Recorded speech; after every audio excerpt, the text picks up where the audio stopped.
Kemudian di pemberdayaan itu kemarin biasanya yang daftar DEMA itu tiap tahun mungkin stuck di antara 150, 160. Tahun ini alhamdulillah menyentuh angka 198 orang, hampir 200 kemarin. Ke teman-teman kayak teman-teman staff bisa hidup sampai di titik ini aja, bisa bertahan sampai di titik ini, gue udah bersyukur banget. Gitu. Udah perjuangan yang luar biasa lah. Ya. Ini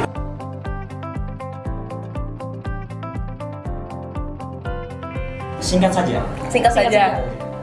Kalau banyak main keluar, jangan lupa rumah. Gitu aja sih kalau dari gue. Kita sudah sejauh ini, kita udah bangun rumah ini bareng-bareng, ya titip rumah aja lah. Pokoknya jaga sedemikian rupa sehingga tempat ini, DEMA ini tetap bisa disebut rumah kapanpun itu.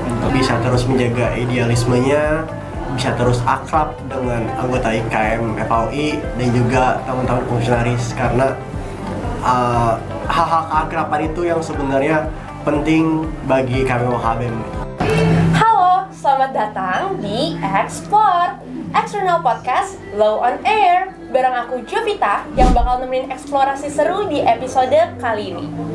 Nah Sobat Explore, hari ini kita kedatangan kolaborasi yang gak main-main nih, yang nantinya kita akan ngebahas tentang regenerasi organisasi. Dan pastinya ada segmen-segmen yang seru juga loh tentunya. So pastinya nonton sampai selesai. Oke, so langsung aja kita sapa ketiga narasumber keren kita. Yang pertama ada Ketua BEM FA 4, Bang Rashid. Halo. Lalu ada Ketua Dema Justisia FAUGM, Mbak Lian. Hai. Dan juga ada Ketua BEM FAUI, yaitu Bang Latif. Halo semua. Oke, sebelum kita masuk ke pembahasan yang mungkin bisa dibilang cukup serius kali ya, aku mau nanya dulu dong, gimana sih kabar dari abang kakak nih? Apakah masih bersemangat atau sedih atau mungkin capek perjalanan jauh dari Jogja, dari Jatinangor, dari Depok? Walaupun sekarang kita memang di Depok sih. Dari Mbak Lian dulu mungkin yang paling jauh, gimana Mbak? Alhamdulillah masih tetap semangat karena kemarin dapat undangan dari teman-teman BEM FA 4, terus nanti ketemu BEM FAUI juga. Ya semangat kolaborasi ini harapannya tetap kita jaga lah, jauh-jauh dari Jogja kita pengen sharing bareng teman-teman. Oke, Bang Rashid gimana Bang Rashid? Kalau yang dari Jogja semangat, kita juga harus lebih semangat dong ya. Dan apalagi kita harus semangat lah di tengah-tengah negara yang lesu ini ya. Maksudnya kan harapan negara ini lesu ya kita harus semangat itu kan supaya cerah lah gitu kan ke depan itu, walaupun ya gimana gitu ya. Lanjut. Bahaya nih kalau diterusin. Nggak bisa diterusin. Bang, gimana Bang? Oke, yang dari Jogja semangat, dari Nangor semangat, apalagi yang dari Depok cuma 30 menit kesini semangat banget untuk ngikutin podcast ini gitu loh. Walaupun tadi perjalanan macet-macet, masih aman? Macet-macetan tapi aman, karena ya kita udah biasa. Kita 4 tahun di sini makan macet sehari-hari gitu. Oke, udah 4 tahun, berarti udah angkatan agak lama nih ya Bang Kakak ini. Nah, berarti kesibukannya selain di luar organisasi ada apa lagi sih? Dari Bang Latif dulu boleh? Oke, untuk kesibukan sekarang lagi proses menyusun skripsi, menyusun proposal gitu. Jadi fokus-fokus itu aja sih sama riset-riset. Oke, Mbak Lian gimana Mbak? Sama sih. Rashid udah belum? Judul pun belum aku sentuh sih. Gak apa-apa, sentuh. masih ada waktu lah ya.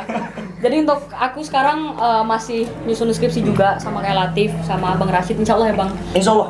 Terus sama ini, persiapan KKN nanti di bulan Desember. Oh, bulan Desember. Oke, Bang Rashid? Ya kita kalau aku sendiri sekarang lagi nyusun berkas. Berkasnya berkas skripsi, gitu Berkas kan, berkas skripsi untuk tahun akan datang gitu kan. Jadi kita supaya siap nih nanti waktu sidang gitu. Betul. Kayak gitu. Berkas skripsi aja. Berkas skripsi aja. Yakin Bang? Yakin. Oh ya, yakin. Berkas skripsi. Oke. Nah, aku mau nanya dong, gimana sih rasanya jadi ketua BEM dan ketua Dema? Apakah lebih banyak sukanya atau mungkin dukanya nih? Gimana kalau misalnya dari Mbak Lian dulu boleh? Ladies first. Thank you ya, ladies first. Jadi karena jadi ketua ya mungkin mas-mas juga di sini mengalami juga dari awal tuh niatnya memang ya untuk mengabdikan diri lah untuk organisasi ini yang kita cintai ini. Jadi ya lebih banyak sukanya lah. Kalau misalnya ada dukanya ya kita berusaha untuk nyari yang suka-suka lah. Oke. Biar tetap happy lah Iya. menjalaninya gitu. Berarti duka-duka ini masih ke cover lah ya sama suka-sukanya ini. Alhamdulillah masih. Alhamdulillah. Bang Rashid gimana Bang? Ya tahun ini tentu kayak roller coaster ya. Walaupun ada histerisnya gitu kan, walaupun ada landainya, tapi tentu naik roller coaster siapa sih yang nggak seneng naik roller coaster gitu kan, kayak gitu. Jadi ya tentu tahun ini banyak sekali cerita suka yang akhirnya bisa ketemu sama teman-teman internal dari 23, kita sebagai ketua jadi punya privilege untuk bisa lebih mengenal semua angkatan itu loh. Itu kan di internal kayak gitu, di eksternal bisa jadi kenal sama orang-orang keren ini kan siapa yang gak bersyukur gitu loh. Betul. Itu dia. Bang Latif, gimana Bang? Oke, duka sih banyak, tapi kebanyakan sukanya gitu loh. Jadi duka-duka yang ada tuh bisa ketutupin sama suka-suka yang ada. Terus juga apalagi kita maju menjadi KBM pasti dengan semangat dan jiwa untuk memberikan sesuatu kepada anggota IKM atau mahasiswa sekalian. Makanya duka-duka yang ada tuh bisa kita tackle, bisa kita cover. Dari kita udah mempertimbangkan itu dulu, duka apa yang bakal kita hadapi nantinya, terus kita bisa tackle dan kita persiapkan sejak lama. Oke, ngomong-ngomong setelah jadi ketua nih udah berapa bulan atau bahkan hampir setahun kan ya abang kakak. Nah pasti ada dong momen-momen atau kejadian yang gak terduga, yang kayak mungkin lucu atau misalnya kayak wah ternyata jadi ketua harus gini banget ya, atau kejadian yang bikin ketawa sendiri. Kalau misalnya diinget-inget, ada nggak sih abang kakak? Oke, siapa dulu nih? Ayo, Masih dulu. yang senyum-senyum. Boleh. Banyak ini kayaknya ya. Iya, banyak banget. Ya tentunya yang akhirnya kok jadi ketua kayak gini ya. Istilahnya kayak sebelum aku jadi ketua kan aku jadi kadep aksi dan propaganda ya. Istilahnya di situ momen-momen ketika memupuk idealisme sebagai seorang mahasiswa tuh di situ gitu loh. Kayak aku bisa kritik ke ke setiap stakeholder untuk bikin kebijakan yang bagus dan lain-lain. Dan ketika aku jadi ketua, semisal aku teriak terkait dengan integritas dan lain-lain, yang aku harus pastikan itu bukan luar dulu ternyata. Ketika aku teriak-teriak soal integritas ke pemerintah, tapi ternyata ketika nemuin ada teman-teman staff atau mungkin teman-teman fungsionaris atau bahkan KMFA-nya itu sendiri yang patut dipertanyakan integritasnya, itu jujur jadi cerita lucu bagi aku. Kayak wah, selama ini gue teriak-teriak keluar tapi PR di rumah masih banyak dan lain-lain. Hal-hal kayak gitu yang sebenarnya jadi banyak sekali kesadaran dari aku ketika aku menjabat sebagai ketua sih. Ya gitu. Ayo, tetap-tetapan Oke. nih. Siapa? Oke. Bang, Oke. boleh Bang.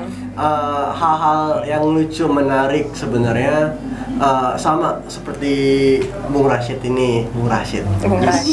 Sama seperti Rashid, ya kita tetap harus menjaga integritas gitu. Karena kita kadang suka mikir lah, ini kita teriak-teriak sana sini ngeritik pemerintah, tapi sebenarnya sistem yang kita bangun ini nggak jauh beda sama yang dilakukan pemerintah gitu.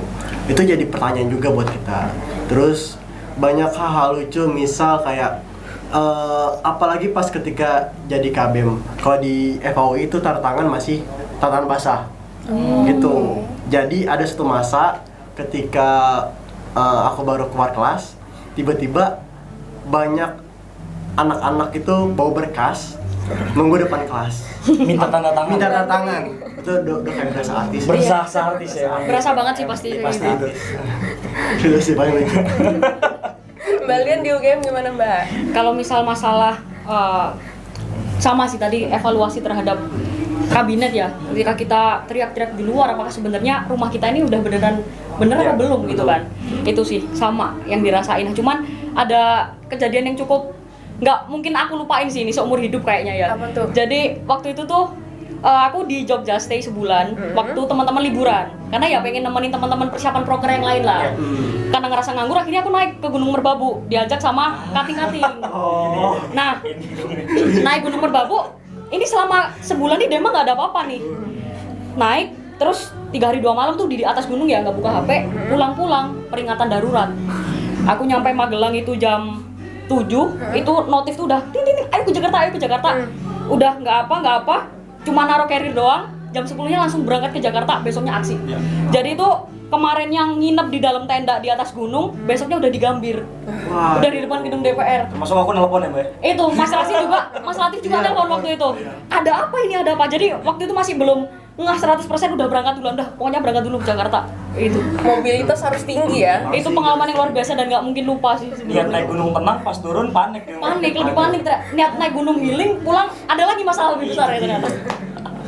Itu sih cerita-cerita kayak gitu sih. Oke, berarti mungkin kita langsung masuk aja ke pembahasan tema, yaitu generasi baru, arah baru, regenerasi, dan masa transisi di dalam organisasi. Nah, sebagai mahasiswa tentunya kita ada banyak kekhawatiran tentunya kalau misalnya masuk ke regenerasi seperti ini. Karena mungkin takutnya mikir reshuffle kepemimpinan ini ada takut ada visi misi yang nggak sesuai dengan yang disampaikan di awal, atau ada mungkin proker-proker yang nggak berjalan sekeren sebelumnya atau ya lain sebagainya. Banyak kekhawatiran. Nah, aku mau nanya dong ke abang kakak. Menurut pandangan abang kakak nih, apa sih yang dimaksud dengan regenerasi dalam konteks organisasi perkuliahan itu sendiri? Siapa dulu nih mau jawab? Ayo, siapa? Siapa duluan, Bang? Monggo. Ayo, Bang Latif. Bang Latif, boleh. Kalau yang aku tangkap dari proses regenerasi adalah ketika dimana bibit-bibit unggul yang ada di kepengurusan ini bisa melanjutkan ke jenjang yang lebih tinggi lagi gitu. Misal dari dia jadi staff untuk melanjut ke tingkat BPH, Badan Pengurus Harian. Dari Badan Pengurus Harian bisa lanjut ke ketua atau wakil ketua ataupun bahkan pengurus inti lainnya, misalkan koordinator bidang, sekretaris umum, kepala kantor dan sebagainya gitu kalau dia Pak. Terus kita Eva semua ya. Iya, Pak, betul. kebetulan. Eva semua. iya Oh, kita Eva sama ini. Eva ya? Kalau dia Pak iya. Oh, di UGM udah nggak ada Eva. Mau dibubarin kalau masa itu. Gitu. Jadi ibaratnya ada bibit-bibit yang bisa memang untuk meningkatkan ke jenjang yang berikutnya. Jadi organisasi ini tetap hidup, tetap ada yang mengisi dan tetap ada yang melanjutkan. Jangan sampai kosong, jangan sampai dia dibiarkan menganggur karena apalagi BEM ya. BEM ini sangat penting untuk proses regenerasi gitu. Mungkin nanti kita dibahas lah. Kita bahas lah ini nanti. Oke, Mbak Lian gimana, Mbak? Oke, jadi kalau misal bahas regenerasi, kalau kita tarik kata re, itu kan artinya pengulangan gitu ya. Pengulangan generasi gitu. Nah, cuman yang di sini perlu kita perhatikan adalah pengulangan apa nih yang dimaksud. Nah, pasti yang kita harapkan bersama-sama tentang regenerasi ini adalah pengulangan suatu hal yang baik. Dan kemudian pun juga tidak mengulangi hal-hal yang seharusnya ditinggalkan seperti itu. Dalam konteks organisasi di sini merupakan pergantian dari angkatan sebelumnya untuk mengisi jabatan yang ada seperti itu. Itu sebenarnya udah kompre-kompre banget sih ini. Cuma pengen nambahin dikit terkait dengan regenerasi ya. Kadang memang yang bikin khawatir dari gue pribadi ya, kenapa gue khawatir terkait dengan regenerasi ini. Kadang kita mengharapkan satu regenerasi untuk menciptakan atau mengulang lagi keadaan-keadaan yang udah bagus gitu. Ya. Tapi regenerasi ini seringkali secara realitas itu malah jadi degenerasi gitu loh. Dimana akhirnya banyak sekali hal-hal yang sudah dibangun tapi akhirnya terbongkar hanya karena perbedaan pandangan politik atau barangkali gitu kan. Kita tahu lah, kita nggak bisa menutup mata bahwa jabatan kita hari ini adalah jabatan politik mahasiswa. Ya. Yang mana kita dipilih oleh konstituen kita, yang akhirnya di tahun depan itu kita nggak bisa memastikan setiap orang yang lanjut itu memiliki visi misi yang sama dengan apa yang hari ini kita bawakan. Ini juga jadi persoalan. Misal hari ini ya, kalau konteksnya adalah sosial politik, Joko Widodo itu menjabat dari 2014 sampai 2024, 10 tahun. Sedangkan masa jabatan kita itu hanya setahun. Kalau ada pertanyaan kenapa rezim Jokowi nggak pernah bubar selama 10 tahun oleh mahasiswa, ya karena kita nggak punya kuasa dari segi periodisasi aja gitu. Ya. Artinya nggak ada pernah keberlanjutan. Bagaimana akhirnya visi misi yang dibawakan dari setiap tahun, di setiap kepengurusan kemahasiswaan itu dibawa gitu dalam hal sosial politik sekalipun. Jadi kalau ingin dimaknai regenerasi yang baik itu seperti apa, tentu adalah yang setiap tahunnya itu membangun atau menambal barangkali kekurangan-kekurangan yang ada di tahun-tahun sebelumnya. Dan salah satu bukti kenapa akhirnya regenerasi di organisasi mahasiswa belum berjalan begitu baik, menurut gua adalah belum ada yang benar-benar bisa memupuk semangat dari awal sampai akhir sehingga mencapai tujuan yang maksimal. Salah satunya adalah terkait dengan rezim Jokowi mungkin ya. Gitu kan. Maksudnya dari zaman Manik jadi Kabem gitu kan, sampai akhirnya sekarang ada banyak Kabem yang dipertanyakan. Jokowi nggak turun-turun gitu kan, padahal narasinya dari dulu sama gitu kan. Gitu. Istilah itu contoh sederhana, tapi nggak cuma di sosial politik, bahkan di pengabdian masyarakat, bagaimana berjejaring. Tahun lalu kita tahu Forkom ini nggak berjalan begitu baik, tapi tahun ini alhamdulillah kita bisa harmonis. Tahun depan jadi pertanyaan, tentu kan. Hal-hal seperti itu yang akhirnya dikhawatirkan. Itu sih dari regenerasi ya. Oke, bagaimana sih cara dari organisasi masing-masing di setiap kampus abang kakak nih melakukan regenerasi kepemimpinan untuk mastiin keberlanjutan di masa yang akan datang? Dari Mbak Lian dulu boleh, Mbak? Oke, pertanyaan ini sebenarnya nyambung ya sama apa yang disampaikan oleh Mas Rashid juga Mas Latif itu tadi. Sebenarnya kenapa kok kadang tuh goals kita goals gede kita itu nggak terwujud gitu, karena ya itu sepotong di tiap kabinet seperti itu. Itu menurutku masalah semua lembaga kemahasiswaan saat ini ya, rasa-rasanya. Nah, cuman yang bisa kita lakukan adalah mengantisipasi hal tersebut. Salah satu contohnya kalau di Dema Justisia itu di bidang pengabdian ya. Jadi kita itu punya yang namanya Desa Mitra. Di Desa Mitra itu kita itu membuat kontrak selama 5 tahun. Nah, di 5 tahun itu kita sudah membuat pemetaan setiap tahunnya kita itu akan membuat apa. Nah, yang terbaru, yang terakhir adalah kita membuat peraturan desa tentang kenakalan remaja. Yang ini tidak hanya dibuat dalam kabinet tahun ini, tapi juga udah disusun dari tahun lalu. Mulai dari polbrief, terus kita audiensi dengan warga desa, kemudian tahun ini finalnya adalah membuat produk berupa peraturan desa kenakalan remaja itu tadi. Nah, menurutku hal ini juga bisa diterapkan tuh sama bidang-bidang lainnya, di pergerakan misalnya. Kita mulai pupuk di angkatan-angkatan bawah, sebenarnya gerakan kita ini tujuannya kemana, seperti itu. Itu sih kalau dari aku. Oke, kalau misalnya di BMFA 4 gimana Bang? Iya, di BMFA 4 jelas hari ini tuh kan kita memang punya yang namanya garis besar haluan KMFA gitu kan. Itu jangka waktunya 3 tahun. Ini nggak bisa memastikan bahwa setiap kepengurusan punya visi misi yang sama, tapi kita punya bare minimum bagaimana setiap kepengurusan itu punya tujuan garis besar yang sama dulu gitu. Itu sebenarnya tujuan yang akhirnya mungkin ya stakeholder KMFA pada saat itu di BMFA 4 mengharapkan adanya keberlanjutan. Jadi yang gue lihat arahnya itu ke sana. Ada upaya-upaya membuat satu regulasi tertentu supaya arah pengabdiannya jelas selama 3 tahun ke depan, supaya arah sospolnya jelas gitu kan, supaya arah kemahasiswaannya jelas. Jadi kalau di BMFA 4 kita punya itu, kita punya garis besar haluan negara lah, semacam GBHN-nya gitu. Walaupun memang kata-kata GBHN ini sangat nyentrik dengan Orde Lama dan Orde Baru ya. Gitu. Atau diganti di RPJMN kali ya. Oke, kalau misalnya di UI gimana Bang? Oke, kalau tadi Mbak Lin dan Mas Rashid kan bahas soal dari segi regenerasi, soal visi misi, bagaimana cara pandang. Tapi yang lebih penting juga jangan lupakan regenerasi tentang sumber daya manusia yang ada gitu. Kalau di BMFA UI, kami dari untuk angkatan paling baru, angkatan mahasiswa baru, itu udah di bahasanya dikaderisasi gitu. Kalau di BEM FAUI ada 2 kaderisasi, kaderisasi untuk bidang sosial politik dan untuk bidang kemahasiswaan gitu. Nah, dari kaderisasi itu kita menanamkan nilai-nilai tentang BEM, tentang bidang sosial politik, bahkan tentang bidang kemahasiswaan. Kita tanamkan kepada mahasiswa baru yang mau masuk, lalu kita proses seleksi dan proses magang. Itu tujuan untuk regenerasi, bagaimana mereka bisa tetap mempunyai nilai-nilai yang ada di BMFA UI dan juga tetap bisa ada sumber daya manusianya gitu. Jadi kita punya gambaran lah, misalkan ketika kepengurusan tahun selanjutnya mau punya gambaran kira-kira kualitas sumber daya kita seperti apa ya nantinya. Itu bisa ada gambaran dari proses kaderisasi itu, bagaimana bisa kita lihat mereka selama magang, selama proses kaderisasi, kita bisa itu semua gitu. Jadi kelihatan dari situ. Pun dari untuk tingkat lanjutan kita sering juga secara non formal. Kalau di UI itu ada, di FAUI terutama itu ada istilah riset. Ibaratnya ngobrol sama senior gitu. Kita ngobrol sama senior. Ini bukan senioritas ya. Cuma kita tukar wawasan aja dengan senior, apalagi mereka yang punya wawasan lebih luas lah karena sudah berpengalaman. Kita nanya-nanya ke mereka soal BEM, soal apa. Bahkan kadang ya udah kita ajak ngobrol bareng, kita ngobrol-ngobrol soal BEM, soal apa, ntar pasti hati mereka mungkin bisa tergerak sendiri untuk melanjutkan ke tingkatan yang selanjutnya gitu. Karena itu hal-hal yang biasa kita lakukan di BMFA UI sebenarnya. Oke, berarti penting juga ya untuk dipupuk sedari dini mungkin. Betul. Oke.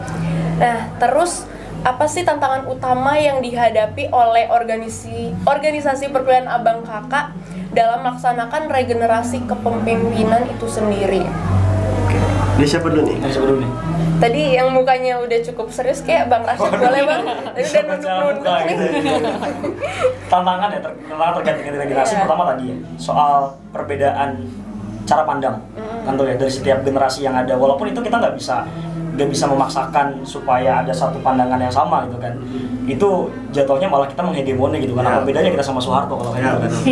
Gitu kan. Jadi perbedaan cara pandang dari setiap generasi gak jadi masalah, itu is okay. Tapi yang paling penting kan adalah keberlanjutannya akan seperti apa. Ketika memang makanya harus dibentuk dulu tujuan awal seperti apa. Pertama itu cara pandang. Terus yang kedua, gue ngelihatnya sih terkait dengan regenerasi ini jadi dua mata pisau.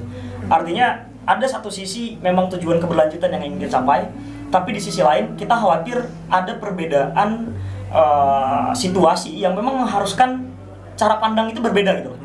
Istilahnya abang-abangan ini istilahnya gitu kan. Abang-abangan ini nggak bisa memaksakan kepada generasi-generasi selanjutnya terhadap apa yang dia rasakan, sehingga visi misinya juga harus sama gitu loh. Jadi ada hal-hal yang kayak gitu yang mungkin perlu kita olah lagi nih ke depan. Kita diskusi lebih banyak terkait dengan output seperti apa sih yang bisa kita hasilkan untuk bisa memberikan satu pandangan menyelesaikan dua permasalahan ini gitu. Tapi di satu sisi kita ingin keberlanjutan, tapi di sisi lain jangan sampai ada pemaksaan untuk memiliki visi yang sama di setiap generasinya gitu loh. Kayak gitu. Dua itu sih, dua tantangan itu sih menurut gue terkait dengan regenerasi. Kalau kalau dari Mbak Lian gimana, Mbak? Oke, jadi kalau di Dema Justisia sendiri ini mungkin cukup berbeda ya dari yang disampaikan oleh Mas Rashid, mungkin yang dihadapi dari BEM FA Unpad. Jadi sekarang kondisinya di dalam internal ini proker-proker cukup progresif, sangat progresif dibandingkan tahun-tahun sebelumnya seperti itu. Pun juga untuk visi misi tiap kader itu insya Allah sama, kita sama, tujuannya itu sama. Pun ketika nanti regenerasi pun itu insya Allah juga akan tetap sejalan gitu, karena kita memang memiliki nilai-nilai yang sudah ditanamkan semenjak mereka masuk ke dalam Dema Justisia itu sendiri. Nah mungkin tantangan di kita adalah siapa nih yang sebenarnya bisa dan mau untuk melanjutkan. Nah mungkin kan teman-teman sekarang juga merasakan ya di luar sana tuh sebenarnya banyak tawaran-tawaran yang lebih menarik daripada kita lanjut di BEM kayak gitu. Mending kita magang, dapat duit, dapat pengalaman, relasi yang lebih jelas gitu misalnya seperti itu. Nah kemudian hal-hal semacam itulah yang membuat terkadang regenerasi di Dema ini cukup kesulitan gitu untuk mencari siapa orangnya. Padahal sebenarnya yang bisa dan mampu itu sangat banyak. Sebenarnya sangat banyak. Nah kemudian karena masalah tersebut akhirnya kita berpikir keras selama setahun ini sebenarnya apa sih yang bisa Dema berikan untuk kader supaya kader itu tetap mau untuk ada di dalam Dema Justisia dan ikut dalam regenerasi tersebut. Itu. Bang Latif gimana, Bang? Oke, kalau sekarang sebenarnya mirip-mirip sama Mbak Lian, karena yang ada di FAU ini organisasi cukup banyak, pilihan organisasi itu banyak banget gitu. Terus juga pilihan-pilihan untuk exposure keluar itu juga banyak banget ya. Karena dari ISMA, apalagi itu magang, segala macam MBKM banyak banget. Jadi itu jadi satu tantangan sendiri sebenarnya. Tapi di tahun ini gue melihat bahwa sebenarnya BEM ini bisa diterapkan dan bisa ngambil keuntungan dari hal-hal kayak gini. Contoh, BEM FAUI terutama punya kewenangan untuk mengakomodasi atau menunjang kebutuhan mereka gitu. Jadi kita bekerja sama juga dengan kemahasiswaan. Misalkan mereka mau lomba, itu nggak bisa naik ke langsung ke fakultas. Jadi harus melewati BEM dulu gitu. Biar semua di struktur biar semuanya diolah segala macam, biar bisa yang lomba-lomba ini bisa menang segala macam gitu. Jadi kita olah dulu, kita proses check and recheck dulu untuk lanjutin ke pemberkasan ke kemahasiswaan. Proses-proses kayak gitu sih. Jadi kita benar-benar memanfaatkan peran yang BEM yang sangat besar gitu sebenarnya. Terus juga soal MBKM segala macam itu juga bisa kita wadahi. Kita mengadakan pelatihan segala macam, kita proses sosialisasi gitu-gitu. Soal magang dari BEM FAUI juga mengadakan kerjasama magang gitu. Kayak misalkan instansi mau buka magang ke kampus lewat BEM FAUI gitu. Kita sempat ada program kerjanya, dan beberapa bulan terakhir juga sempat ada 6 law firm yang buka magang di BEM FAUI. Jadi hal seperti itu yang bisa kita tingkatkan. Dan untuk mencari orang-orang ya, kalau dari BEM FAUI sebenarnya menawarkan daya jual bahwa BEM ini emang voluntary gitu. Kita nggak dibayar segala macam. Kita di sini untuk tulus dan ikhlas untuk melayani gitu. Daripada kita volunteer yang kita mungkin harus bayar, harus yang nggak jelas arah tujuannya, mending volunteer di BEM FAUI gitu. Jadi lo masuk, lo dapat pengembangan, dapat skill segala macam, lo bisa dapat pahala karena ngebantu semua orang, dan lu ya udah juga bisa punya kemampuan yang oke gitu di BEM FAUI. Itu volunteer yang kita tawarkan ke teman-teman IKM FAUI. Oke.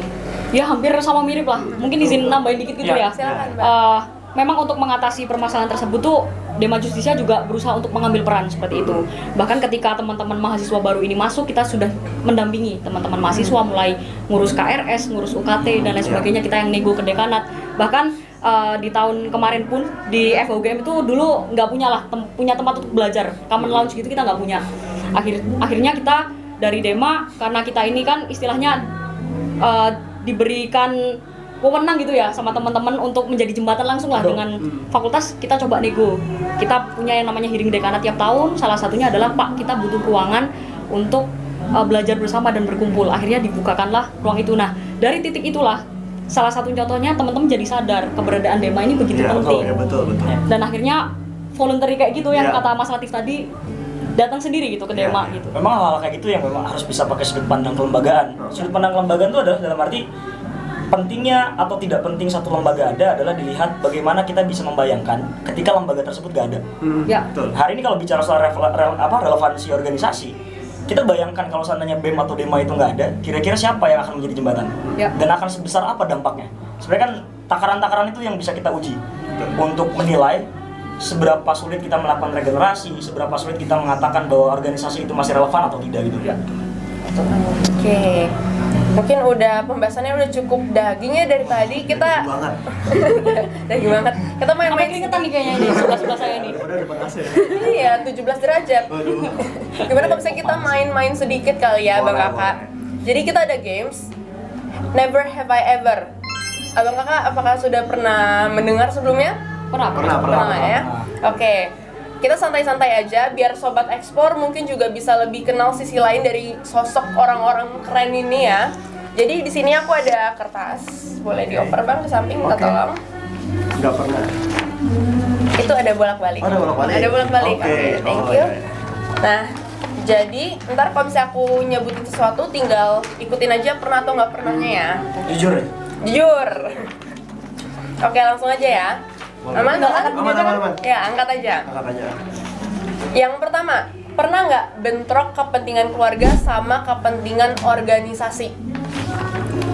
Oke, pernah semua. Pernah. Ada yang pernah sangat memorable gitu nggak mungkin? Ada sih. Apa tuh Bang? Dulu kali ya. Boleh. Kemarin waktu lagi ada visit internal UB, jadi teman-teman BMFA UB kemarin datang, Dilan, terus teman-teman yang lain pada datang ke UB, terus aku telat datang ke datang ke kampus kan mereka datang. Itu alasannya adalah gara-gara di subuh hari bapakku sakit. Aku sakit dan aku memang hari itu baru pulang jam 2 dari kampus. Besoknya ada visit eksternal dari UB dan posisinya ketika datang ke rumah mama tuh udah ngomel, urusin aja tuh BEM. Ngomel kayak gitu, urusin aja tuh BEM gitu kan. Jadi maksudnya itu memorable banget kata-kata itu. Sampai maksudnya kan di situ juga posisinya aku sendirian di rumah, anak satu-satunya yang memang terakhir ada di rumah. Jadi sangat diandelin loh untuk nganterin kalau ada yang sakit dan segala macem. Keluar kata-kata itu menunjukkan bahwa ada kepentingan keluarga dan kepentingan organisasi yang bertabrakan. Kayak gitu. Itu memorable banget. Apalagi udah keluar kata-kata kayak gitu. Iya, betul. Langsung dek gitu ya. Mbak Lian gimana Mbak?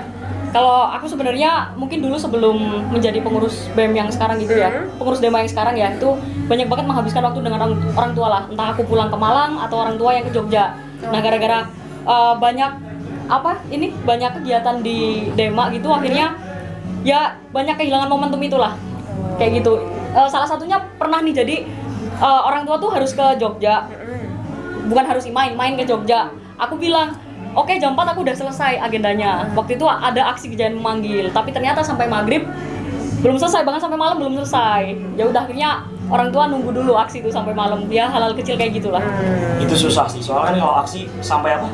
Menang. Sampai menang. Itu dia. Sampai menang.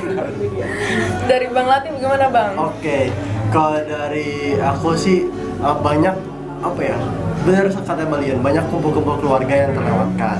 Apalagi misalkan keluargaku tuh banyak acara-acara gitu kan, kayak ada pengajian dan sebagainya, kumpul keluarga, arisan segala macam. Bisa aku disuruh bantuin dong, tapi kayak enggak masih di kampus, masih kuliah segala macam, apalagi kalau sampai pas malam-malam.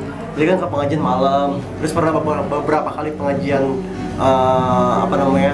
almarhum nenek meninggal, sempat nggak datang karena sibuk ngurusin BEM juga gitu.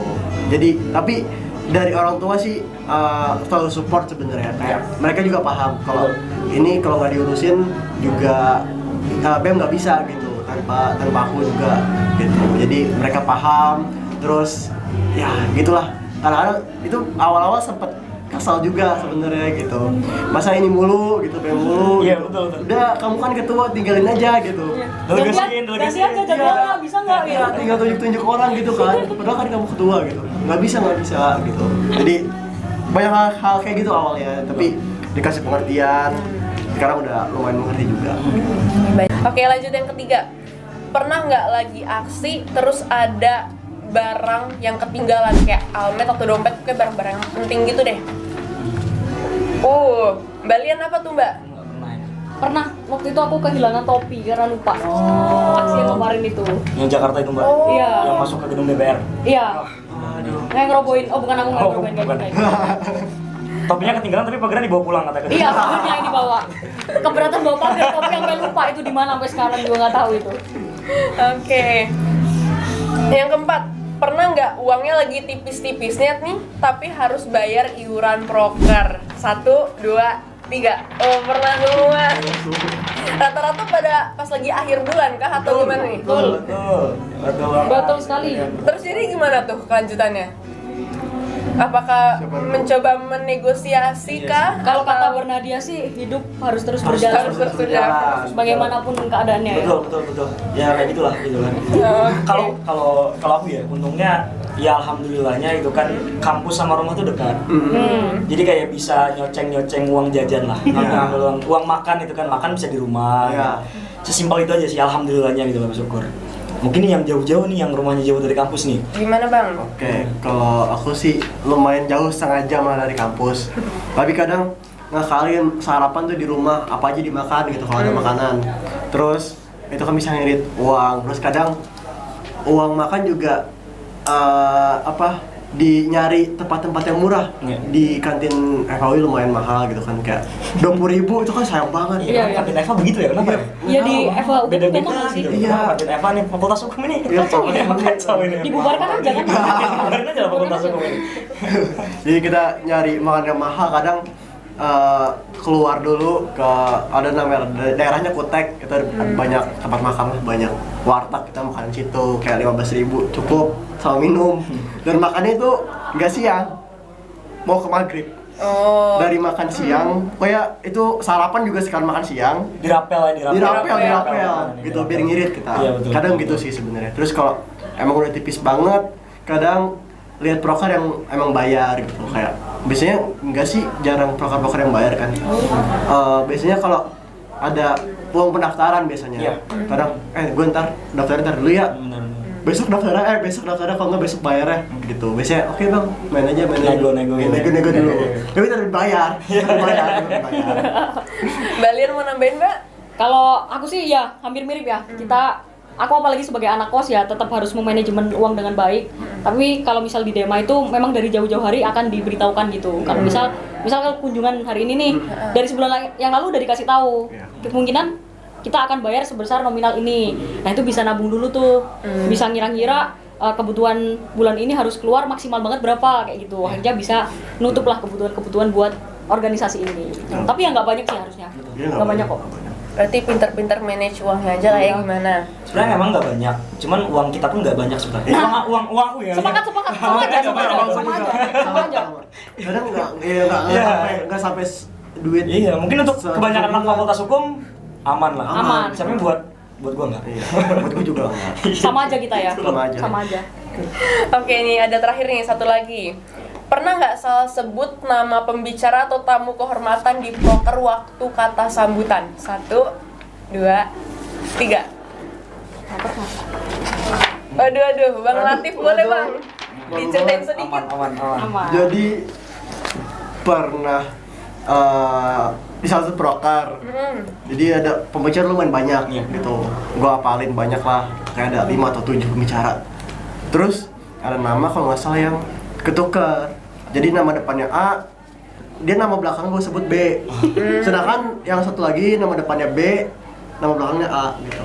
Kayak salah sebut terus dikoreksi gitu. Kadang salah pengucapan juga sering. Jadi kayak nyebut Lian Gumilar gitu kan. Iya, Lian Gumilar. Beda orang, Iya. beda orang. Kadang Beda orang, gitu. beda gitu kan. Tapi itu pas awal-awal masih grogi, Iya, apalagi ketemu pembicara-pembicara keren kan gitu. Iya. Tapi kadang itu jadi Semakin terlatih lah kita ya. Iya, semakin buat terlatih, ngasih sambutan. iya. Karena kan sehari itu bisa 3 sambutan gitu kan. banyak banget. Sebenarnya kan kerjaan kita sebagai ketua cuma sambutan. Sambutan. Iya, sambutan. Sebenarnya cuma sambutan itu. Kalau FAUI sambil tantangan. Tanaman basah lo aja. Iya lagi. Kayak artis. Fun fact, gue pernah dimintain tanda tangan sama artis. Oh iya. Iya, adalah kayak dia minta tanda tangan tapi buat prokar. Oh. Ngeri ya. Ini Asgar Corbuzier. Wah, bukan. Bukan ya. Beda fokus Nah, psikologi. jangan di-spill ya. Jangan di-spill. Gak boleh. Maaf ya, kalau merasa, tapi jangan di-spill. Oke, next kita masuk ke segmen spesial nih. Kalau kata anak zaman sekarang, review jujur no endorse. Jadi pertanyaan pertama, kira-kira abang kakak udah puas belum sama kinerja BEM dan Dema sejauh ini? Kayak gimana sih? Ada nggak suatu hal yang bisa bikin tepuk tangan kah? Atau sedih? Atau bangga? Atau mungkin bahkan sampai bikin geleng-geleng kepala? Dari Bang Latif dulu boleh Bang? Oke, banyak banget perkembangan dari tahun lalu karena misal ada salah satu proker di BMFAUI namanya Festival Art and Sport. Itu jadi salah satu proker olahraga dan seni, perlombaan olahraga dan seni terbesar di EVA. Nah itu biasanya dari tahun ke tahun peserta mungkin agak kurang banyak, terus perayaan belum heboh, apalagi pasca Covid. Jadi benar-benar sulit lah gitu. Tapi di tahun ini benar-benar heboh banget sampai kita ngadain kelaran, sampai kita banyak pesertanya, sampai teman-teman dari yang nggak pernah ikut BEM datang ikut, main lomba, nonton, macam itu jadi salah satu perkembangan gitu. Terus banyak juga fungsionaris dari satu birdep atau bidang ke bidang lain tuh tadinya biasanya nggak akrab gitu. Tapi di tahun ini entah karena BEM, karena gue atau karena emang pertemanan mereka jadi akrab gitu, jadi saling kenal, saling main. Itu cukup satu hal yang membanggakan karena biasanya BEM ini terkenal, BMFAUI lumayan jadi evaluasi tuh kayak eksklusivitas di masing-masing bidang gitu. Tapi sekarang udah lumayan terbuka banget, dan saling main gitu-gitu. Jadi nongkrong kadang bareng gitu, kayak apalagi di dekat UI tuh tongkrongan Eva namanya Barel. Kayak kita sering nongkrong di situ rame-rame gitu, makan bareng-bareng. Nggak cuma satu bir dep, tapi semua yang BEM di situ. Kadang kalau ada yang nggak saling kenal disuruh kenalan, udah kenalan gitu. Kayak gitu sih. Jadi banyak banget hal-hal yang emang progresif lah di BEM tahun ini dan gue sangat-sangat bersyukur gitu. Ini bukan endorse karena gue puas ya, cuma emang Mbak Lian gimana Mbak? Alhamdulillah bisa dibilang sangat puas dengan progresivitas yang dilakukan di Dema Justisia tahun ini. Di per bidangnya, di biro departemen, alhamdulillah kita berusaha lah untuk meningkatkan kinerja kita dibandingkan tahun lalu. Dan dulu waktu di awal kabinet memang aku dan juga teman-teman berkomitmen untuk istilahnya meninggalkan legasi lah. Ketika kita nanti sudah demisioner, harus nih ada yang diingat kinerja kita yang masih bermanfaat gitu untuk bawah-bawah. Pun juga kemarin salah satu di pergerakan yang mungkin kita Forkom ini alhamdulillahnya kita raket banget. Kita sering Zoom ngebahas sampai podcast gini kan. Sampai podcast gini kan. Iya. Luar biasa sekali juga ya. Kemarin terus aksi ke Jakarta, ngirim amici. Kemudian di pemberdayaan itu kemarin biasanya yang daftar Dema itu tiap tahun mungkin stuck di antara 150, 160. Tahun ini alhamdulillah menyentuh angka 198 orang. Hampir 200 kemarin. Terus habis itu tadi kita membuat peraturan desa juga. Terus habis itu ini kunjungan, kita juga selama bertahun-tahun belakangan ini nggak pernah kunjungan keluar. Jadi pasti kita yang dikunjungi gitu. Mungkin kemarin Mas Rashid dari BEM FH Unpad gitu ke UI juga pernah waktu itu. Nah kita tahun ini alhamdulillah bisa keluar dan masih banyak progresivitas lainnya yang alhamdulillah membuat cukup puas. Sangat puas. Sangat puas. Unpad gimana Bang? Kalau dari Unpad ya, jujur gue terharu sih. Jujur terharu dengan kepengurusan sekarang karena dulu gue nggak terlalu banyak ekspektasi karena kepengurusan sebelumnya itu masang standar internalisasi yang sangat luar biasa tinggi. Kerekatan setiap departemen biro di tahun lalu itu sangat luar biasa ketat lah, dibawahi sama Mas Kunto ya, gue perlu akuin itu. Dan akhirnya karena gue nggak punya ekspektasi yang terlalu tinggi, gue netepin kayak ya udah, kalaupun internalisasi nggak jalan, eksternal kita jalan gitu, sosial politik dan lain-lain. Tapi yang bikin gue terharu dan sangat-sangat progresif dari sisi internal adalah gue bisa melihat dan gue bisa sangat dekat dengan teman-teman staff, departemen biro juga bisa saling berbaur dan lain-lain. Artinya nggak ada, maksudnya kalau memang harus dibandingkan dengan kepengurusan sebelumnya, alhamdulillahnya kita hari ini Kabinet Kriya Biyakta itu bisa mempertahankan bagaimana internalisasi itu bisa menjadi sangat kuat. Kalau bicara soal program-program, yang sangat gue banggakan tahun ini adalah di tahun-tahun sebelumnya itu ada banyak sekali program kerja yang struggle di BMFA Unpad. Ada banyak sekali program kerja yang struggle, bahkan ada yang 2 tahun mangkrak. 2 tahun mangkrak, tapi di tahun ini kita bisa laksanakan konferensi mahasiswa hukum nasional itu. Kemarin juga makasih banyak teman-teman UI juga udah hadir gitu kan. Mungkin tahun depan ya Pak, dari UGM bisa datang juga gitu kan. Dan dari Gebiar, ada dari Disnatalis ulang tahun, itu salah satu contohnya. Tahun ini kita bisa berkolaborasi bukan hanya mahasiswa aja, tapi juga dengan ikatan alumni, dengan tendik, dengan dosen. Jadi hal-hal kayak gitu yang gue sangat terharu, dan ekspektasi gue untuk memutuskan diri mengabdikan kepada BMFA Unpad, kepada Fakultas Hukum Unpad sejauh ini terbayarkan, dan mudah-mudahan sampai akhir akan merasakan seperti ini gitu, bisa bareng sama teman-teman internal. Nah gitu. Tapi sebenarnya itu sih yang membuat bertahan ya, kedekatan dengan adik-adik kita, anak-anak kita gitu. Bahkan aku mungkin dari cerita mas-mas juga itu ada kesamaan lah di Dema juga. Dulu tuh mungkin ngerasa segan gitu mau bercanda sama ketua Dema, sama kadep-kadep. Sekarang tuh rasa-rasanya ayo kita bercanda bareng-bareng gitu. Kita makan bareng di bawah, kita makan di bawah. Kayak gitu-gitulah yang terjadi sekarang. Tadi pas gini-gini. Itu tadi kita dibully Mas. Iya, dibully. Ini gara-gara anak-anak dibully kita. Gitu. Kan main game tuh, harusnya menang ya? Harusnya menang. Kita kalah disuruh joget. Jogetnya jogetnya juga gue disuruh pakai bando sama anak-anak nih. Iya. Disuruh pakai bando. Nah itu kan sebenarnya indikator itu. kemenangan-kemenangan kecil yang sebenarnya membuat kita sangat bersyukur gitu loh. Itu sama sih, kayak kita selalu segen sama KBM, sama kita mau bercandain kayak nggak enak, ya takut marah segala macam. Tapi kalau buat gue, ya udah gue yang penting mereka senang gitu sebetulnya. Mereka segan atau enggak, tapi kalau gue bisa bikin mereka senang, please gue bisa terharu sih. Ya di pertemuan terakhir kemarin gue bilang ke teman-teman kayak teman-teman staff bisa hidup sampai di titik ini aja, bisa bertahan sampai di titik ini, gue udah bersyukur banget. Gitu. Udah perjuangan yang luar biasa lah. Ya, ini karena bukan tahun yang mudah gitu. Sepakat, kan. Mas. Tahun politik gitu kan, gorengan banyak di mana-mana gitu kan.